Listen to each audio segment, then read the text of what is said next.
Hey there, guys. This is John Sherwood here at johnsherwood.com. We've got Jamie Mullis on the line, and she's going to be sharing with us about Christians and the faith and how it intersects with suffering, grief, and loss. Jamie, thank you so much for being on here with me. So grateful that you could join us. Well, thank you. I'm glad to be able to do this. Absolutely. We're really grateful that you're willing to share your own personal story, as I know grief and suffering in our lives is a very unique and personal and individual thing. And obviously it can be very painful to the depths of our core of being. And so I really just hats off to you just to be willing to share openly, vulnerably to the world, and to be able to offer your experience as an aid and a help, and perhaps even a bit of a light and beacon to others. So tell me a little bit about your own story with loss and grief and suffering. What have been some of the things that have stood out the most that you've really walked through in your faith?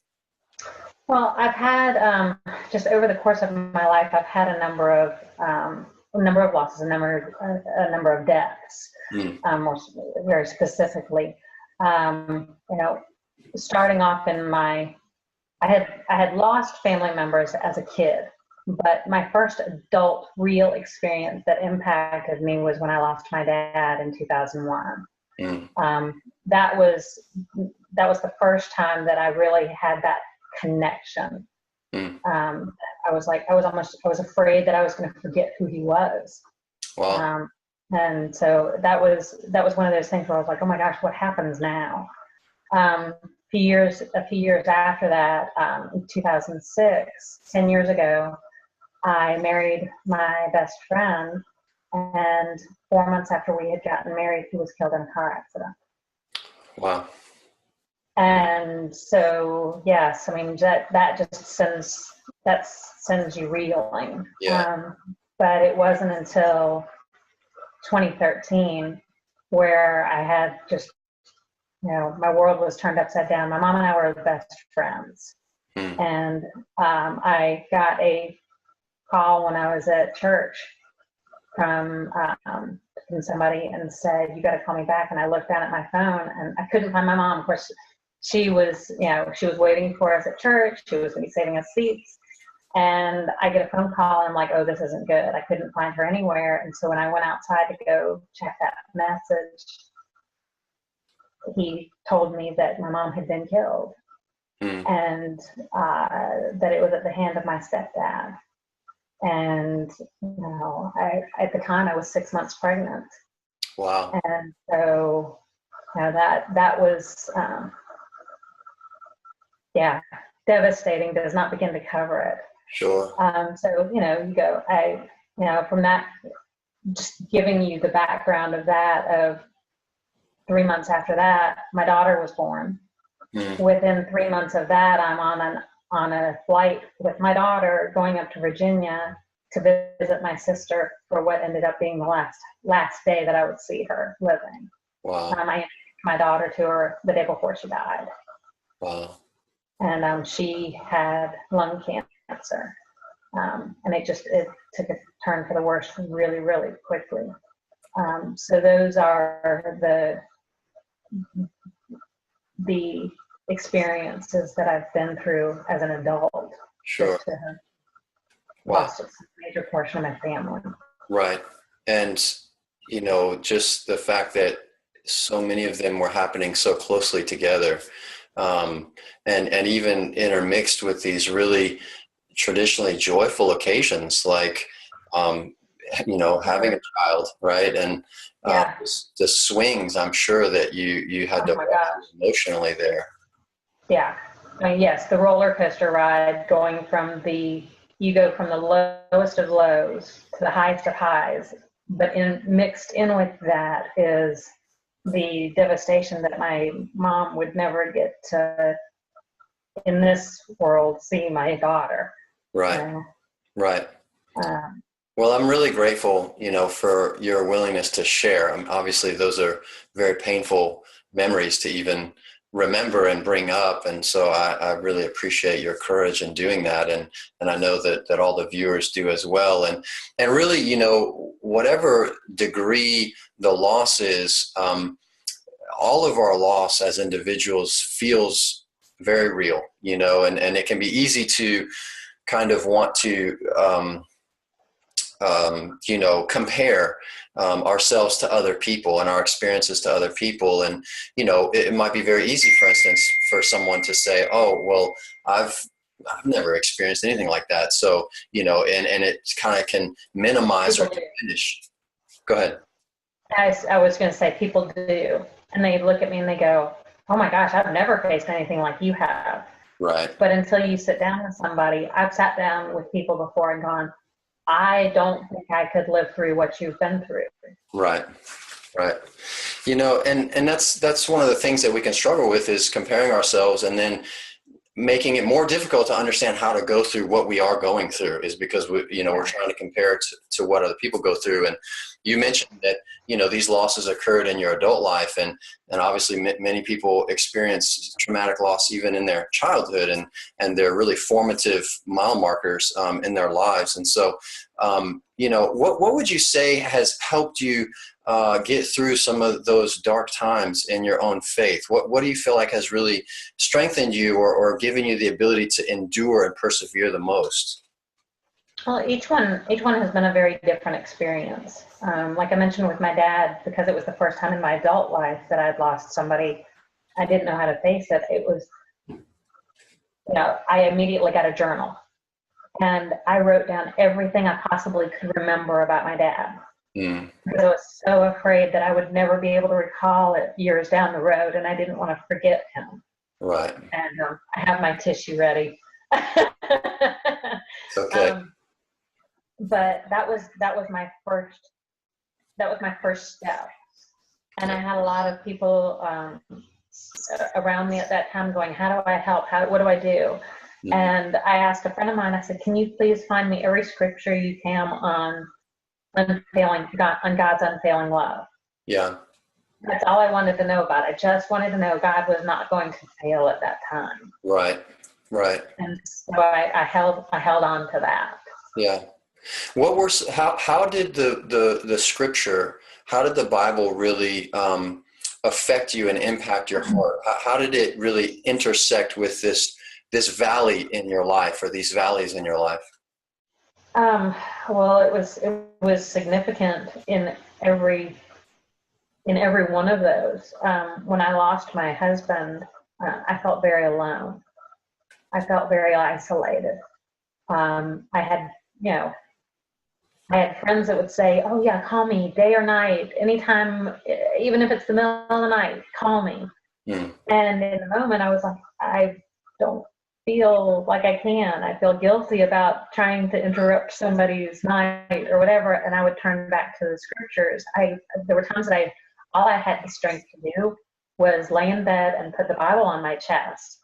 And with this, that may seem silly, it gave me comfort, because my chest was so tight and so constricted with the pain that I was feeling, that it gave me comfort that I've got it right here. When I'm ready to open it, I can. Right. And when I would open it, I would find scriptures like, the Lord is near those who are crushed in spirit. It's like, right. I am brokenhearted. I am crushed in spirit. And I know that God is near me at this time. Right. And so that made me able to go through the very lonely nights. The silence of the night when everybody else was, asleep or with their own families or at peace, and I wasn't. Yeah. So it was scriptures like that I held on to. It's like God was not going to leave me. He wasn't going to forsake me. Yeah. He was going to walk me through this. Right. And I walked through the valley of the shadow of death, that sort of thing. And I'm sure you had to, on many levels, fight to believe those scriptures, even as you read them or recalled them, because I'm sure that you didn't necessarily feel that they were always true in the moment. Maybe you can address that. How is it that you look back now and see that you fought to believe that these things were true? I think in many ways it was because I had my dreams crushed, that I didn't know that. I knew God was good, but I didn't know that his plan was good. And I felt like, well, is he really going to bless me in this? Or is he really going to I did have to question his promises. I did have to question whether or not, does he have a plan for my future? I know the Bible says so, but what about the dream that I just had for my future? Right. What about this dream of I had just married and we were talking about, and we were just making the decision, okay, are we ready to have kids? Right. And at that stage in my life, it's like, you go, this makes no sense at all. With my mom, I was, at that point, I obviously remarried later on, but at that point I was 40. And, my mom was not getting to experience a grandchild. And I'm like, why in the world would God give such a gift only to take away what I thought was going to be the most special thing? So it was those questions that I had. Right. Is he truly going to bless, or am I destined to be, in pain? Right. And those are real questions. I think of, the famous Christian classic Dark Night of the Soul, and where those questions are being poured out, and you see it obviously in the scriptures themselves, right? The psalmists are writing, how long, Lord, will you wait? How long will my soul be grieved within me? There's so much lamenting throughout the Bible, even an entire book, right, named Lamentation by the prophet. And loss and grief can sometimes seem to strike so randomly, and because of that, really test our faith, test our belief, because we really can't see, we can't make sense of the plan, and we think that things are going this way, and they can be diverted so quickly. At some level, every human being experiences this, right? This is a part of the nature of life as we know it. It is. How has your personal loss and grief and suffering connected you more deeply with God and other people? Well, with God, I've realized that, I have no other place to turn. I know that I can't find my comfort in anything else. That God is the only one that's going to provide me with comfort. And I can tell you, there's an infinite amount of things that people can turn to in this world to try to find comfort. Right. And there's not a single thing out there that's going to fulfill or bring the joy or the peace that God does. Yeah. With other people, there's this connection when you know that somebody else has faced a tragedy, if they've faced a loss, then you connect with them automatically, and you can share the things that are the deepest in your heart. Right. You can share your hurts, your fears, the things that you cry out in the middle of the night. Those are things that these people can understand. Sure. You can sit on somebody's couch with a box full of Kleenex and empty out everything. Right. It's not necessarily as the sitcoms depict it is. How so? Well, I'm saying it's not necessarily the way the sitcoms depict it, being that a lot of times it's, the friend on the couch with a box of tissues and a box of ice cream, and then exactly 23 minutes later, everything's solved again in the world. Everything's, yes. Right. Exactly. A couple of commercial breaks in between. I mean, presto, there it is. It's, the problem has been neatly solved. And many times our suffering is not so neatly tied up, and it endures and lingers for months and years and even our entire life, And it does. It goes the rest of your life. Maybe you can speak to that. What are some of the things that you have dealt with and struggled through as you have experienced the lingering effects of loss and grief? Maybe you can talk about kind of the phases that you've seen yourself go through over time with various losses. I think that probably going through my loss with Lauren, my first husband, set me up for dealing with my mom. Because I had said before, if I lose my mom, you just lock me up in a padded cell. I'm not going to make it. I won't survive that one. And with him, I went through a lot of waves. Like, grief comes in waves. It doesn't hit all at once. And I think the reason for that, in my mind, is that we couldn't handle it if it hit all at once. Right. And so you'll have, for me, I had a lot of waves that just hit and crashed down, of these emotions and sobbing, and you can't speak, can't sleep, can't eat. Right. And then I would go for a little while and I'd be okay. For the first many, many months, like the first year was just dark. The first many, many months, I can't remember a day that I didn't cry. And then I went one day and I was like, oh my gosh, I didn't cry that day. You know, it was that sort of thing. And it was like the waves would start to subside a little bit. They didn't go away fully for a long time, and they still crash down every once in a while, but they become less frequent, and they are more familiar. And you know that there's another side. There's the other side to the waves when they come crashing down. I mean, like for me, I knew that I would survive that. Right. What are some of the more unhelpful but well-intended things that you heard from other people during your darkest times of grief and suffering? Oh, probably one of my favorites is, don't worry, you'll find somebody else. When my husband passed away, you'll remarry, you'll find love again. Wow. I'm like, in that moment, I did not want to hear that. Yeah. That was just salt in a wound. I'm like, really? Yeah, to say the least. And you know, even to hear the phrase "time heals all wounds," it's well meant, and maybe there's truth to it, but you can't hear it up front. Right.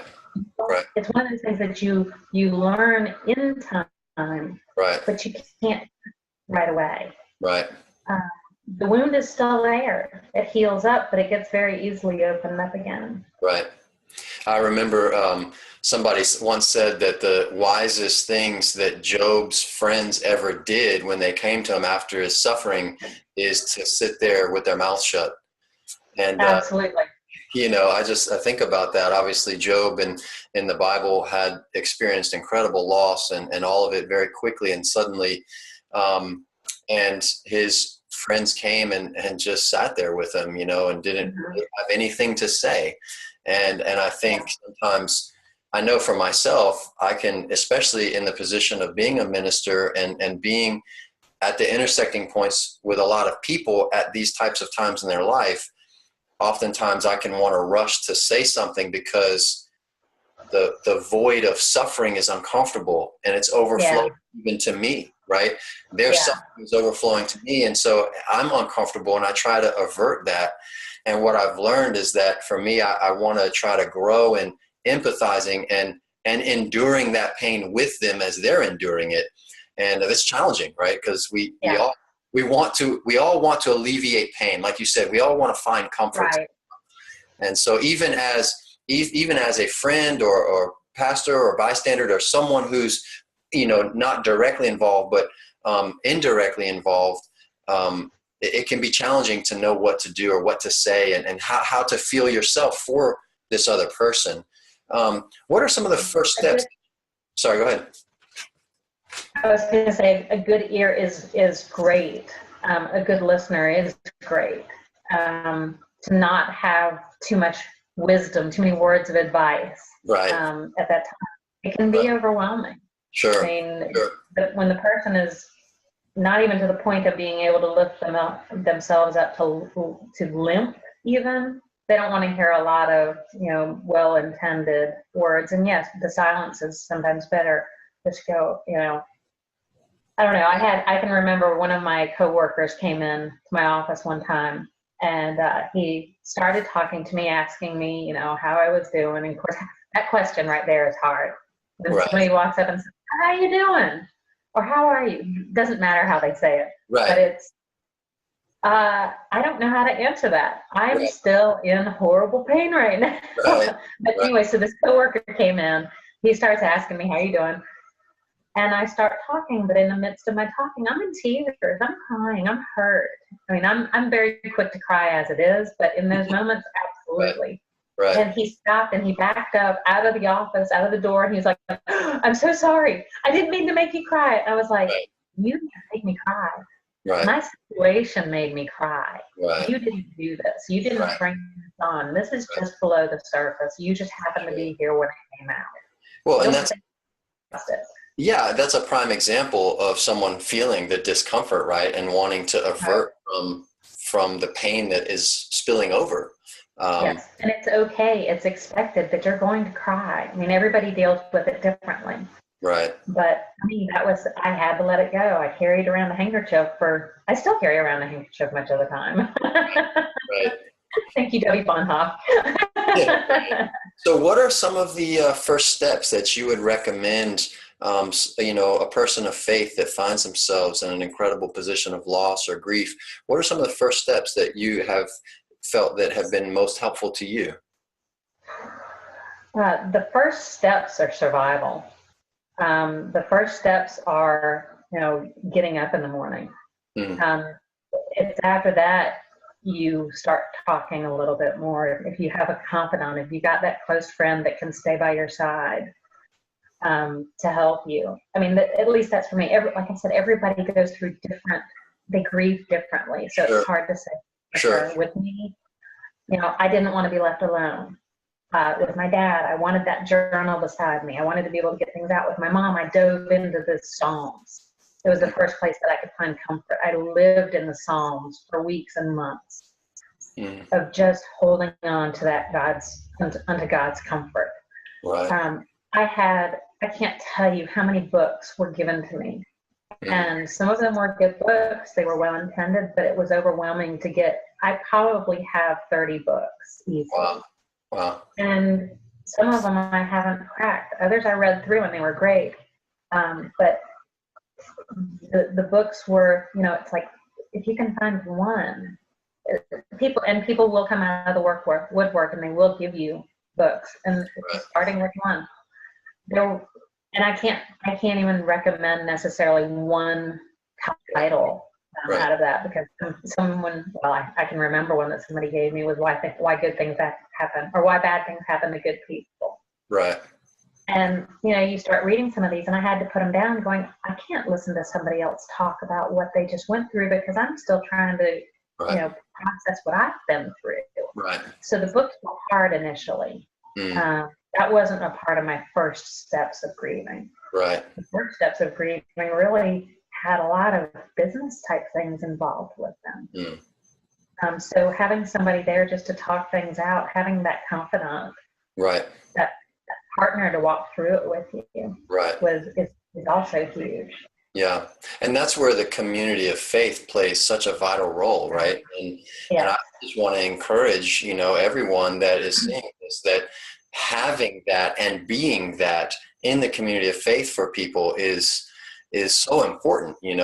Christ called us into his body of which he's head. He didn't call us to be our own bodies in isolation, but to be a part of a larger body.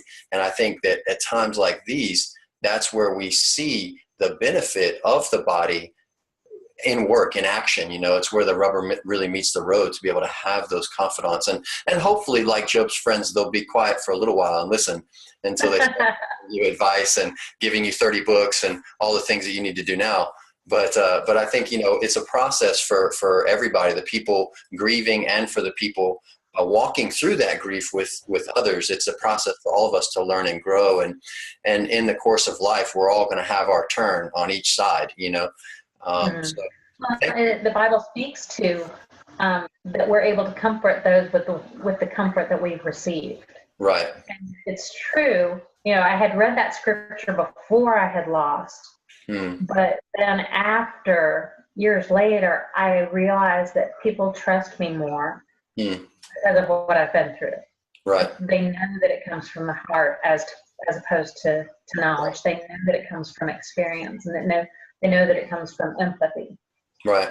Right. And so I can comfort more having been through it. Yeah. I'm still going through it. One of the things that I've thought about before, and I don't necessarily know how true this is per se, because I only have my perspective, but I've thought about how here in the West and in North America, generally we're fairly insulated from death. We're not around death a lot. We're not around dead bodies, corpses of much of anything, maybe the roadkill occasionally here and there, but even then we call, right. Even then we call specific people and agencies to come and clean that up and take that away from our view. And I know that there are many cultures throughout the world that have a more consistent and maybe regular frequency intersecting with death. And I've wondered if that has, or how that has shaped our processing of loss and grief. You know, that the further we get away from death, the further that we get away from the reality that this life is very temporary, what the ramifications are of that, you know. And I think about all the passages in the scriptures. Even Jesus in the Sermon on the Mount says, you know, your life is like grass, you know, in James, and it's just a mist, and it's here today and gone tomorrow. And I've often wondered how maybe as a culture, as a society, we try to, again, avert pain and distance ourselves from those realities, and maybe how that can make it more difficult when we are confronted with them. Maybe you can speak to that or have some thoughts on that. Well, as you were talking, I realized that, you know, we are distant from it, but in the same sense, we're desensitized by it, because if you look at what's on the movies and on TV, it's very true. It's all over the news. Right. It's all over the movies. Right. And I've gotten to the point where I can't watch certain things. Like, I can remember being affected. What was the movie? I think it was Avatar. Mm-hmm. And they got into the helicopter and battle scenes and stuff, and they were killing each other. And my mind automatically went to, oh my gosh, those soldiers' families. Right. I couldn't watch anymore. I was heartbroken because I had been taken out of the movie and into real life and what those people were going to be facing. And we see it as, you know, it's games, it's video games, it's TV, it's movies, and it's all over the place. So we don't really notice it. Right. I notice it. Sure. I've seen too much. I've gotten the knock on the door. So if I see that in a movie, I'm back in the moment. Right. So that's very true. I think that's where our society has gone to, being not so much removed from it, but just desensitized. Desensitized, yeah, especially to violence, right? You know, you're right on. I mean, this cinema and gaming especially is incredibly violent. I was even reading this book, a retired lieutenant colonel out of the Army. The book was titled, I think, "Stop Teaching Our Kids to Kill." And he was talking about how modern gaming is really the same stuff that the military has been using for training their soldiers to desensitize them for when they enter the battlefield. And it's not, it's not hard to imagine. I mean, because, you know, the way that technology is, it's very immersive. And so you're absolutely right. You know, on one hand, we have a really desensitized culture to violence.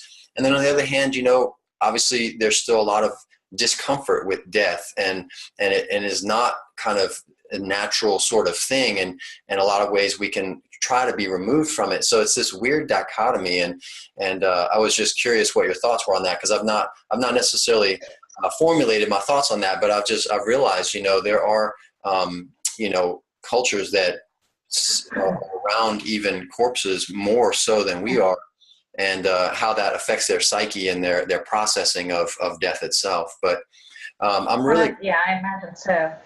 And it also, you think about the close-knit communities, as far as like people living very, very close together, and our society is, you know, you may not see somebody, you go into your neighborhood, you close your garage door, and you haven't seen your neighbors. Right. They're with each other. And so they experience the loss of a grandmother, of a son, very much more closely than our society does. Right. So maybe it's the independence that we have that disconnects us from those things. Yeah. No, that's a great point. That's a great point. I know with my mom, man, the community, talk about surrounding me. I mean, I had people, we couldn't fit people in the house. Like, people were being turned away when my husband passed. There were, I mean, I can't tell you how many people were outside the funeral home. Right. It had to be, I know it was 1,000 people were standing outside for so long, but the community rallied around. And I feel like that's something that a lot of people are missing, is they don't have that community support. You know, whether it's the physical bodies around you to help you through it, or it's just somebody coming by and bringing you a meal to help you through that. Yeah. There's a lot that you can't do for yourself in those first couple of days and weeks and months. Absolutely. Jamie, thank you so much for being on here with us. I'm really grateful. I know the audience is grateful for you being willing to share so courageously and vulnerably. Thank you so much again. Thank you. I appreciate the chance to share my story. Absolutely. I'm sure it's going to be very helpful and impacting to many people. This is Jamie Mullis here at johnsherwood.com. Thank you guys so much.